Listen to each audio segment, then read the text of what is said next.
तुलसी श्रीहरि विष्णु को अत्यंत प्रिय है और बेल भगवान भोलेनाथ को, अतः आंवले के वृक्ष को विष्णु और शिव का प्रतीक चिन्ह मानकर मां लक्ष्मी ने आंवले के वृक्ष की पूजा संपन्न की। जिस दिन पूजा की उस दिन नवमी तिथि थी और उसी दिन से इसे आंवला नवमी कहा गया। मां लक्ष्मी की पूजा से प्रसन्न होकर श्री विष्णु और शिव प्रकट हुए थे। आज आंवला यानी अक्षय नवमी पर्व मनाया जा रहा है। आज के दिन आंवला नवमी की पौराणिक कहानी कथा का विशेष धार्मिक महत्व है। पढ़ी या सुने या देखे जरूर कथा, जब गरीब महिला की कुटिया में बरसने लगे सोने के आंवले। नमस्कार दोस्तों, बातें ज्ञान की YouTube चैनल में आपका स्वागत है।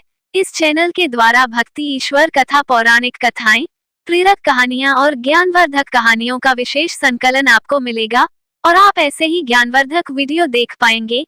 कृपया चैनल को सब्सक्राइब करें, वीडियो को शेयर करें और अपना बहुमूल्य साथ बनाए रखें। धन्यवाद दोस्तों।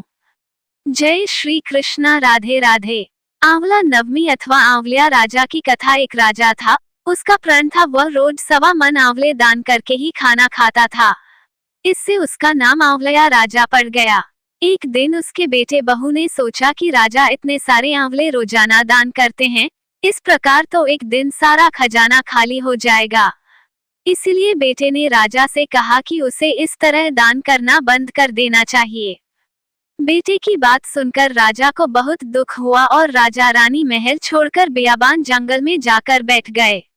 राजा रानी आंवला दान नहीं कर पाए और प्रण के कारण कुछ खाया नहीं। जब भूखे प्यासे 7 दिन हो गए तब भगवान ने सोचा कि यदि मैंने इसका प्रण नहीं रखा और इसका सत नहीं रखा तो विश्वास चला जाएगा।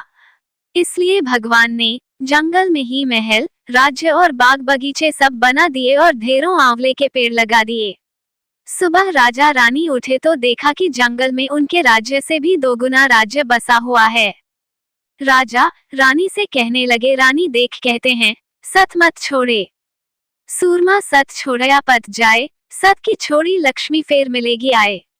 आओ नहा धोकर आंवले दान करें और भोजन करें। राजा रानी ने आंवले दान करके खाना खाया और खुशी खुशी जंगल में रहने लगे। उधर आंवला देवता का अपमान करने व माता पिता से बुरा व्यवहार करने के कारण बहू बेटे के बुरे दिन आ गए। राज्य दुश्मनों ने छीन लिया, दाने दाने को मोहताज हो गए और काम ढूंढते हुए अपने पिताजी के राज्य में आ पहुंचे। उनके हालात इतने बिगड़े हुए थे कि पिता ने उन्हें बिना पहचाने हुए काम पर रख लिया। बेटे बहू सोच भी नहीं सकते कि उनके माता पिता इतने बड़े राज्य के मालिक भी हो सकते हैं, सो उन्होंने भी अपने माता पिता को नहीं पहचाना। एक दिन बहू ने सास के बाल गूंथते समय उनकी पीठ पर मस्सा देखा। उसे यह सोचकर रोना आने लगा कि ऐसा मस्सा मेरी सास के भी था। हमने ये सोचकर उन्हें आंवले दान करने से रोका था कि हमारा धन नष्ट हो जाएगा, आज वे लोग न जाने कहाँ होंगे। ये सोचकर बहू को रोना आने लगा और आंसू टपक टपक कर सास की पीठ पर गिरने लगे। रानी ने तुरंत पलटकर देखा और पूछा कि तू क्यों रो रही है। उसने बताया, आपकी पीठ जैसा मस्सा मेरी सास की पीठ पर भी था। हमने उन्हें आंवले दान करने से मना कर दिया था, इसलिए वे घर छोड़कर कहीं चले गए। तब रानी ने उन्हें पहचान लिया, सारा हाल पूछा और अपना हाल बताया। अपने बेटे बहू को समझाया कि दान करने से धन कम नहीं होता बल्कि बढ़ता है। बेटे बहू भी अब सुख से राजा रानी के साथ रहने लगे।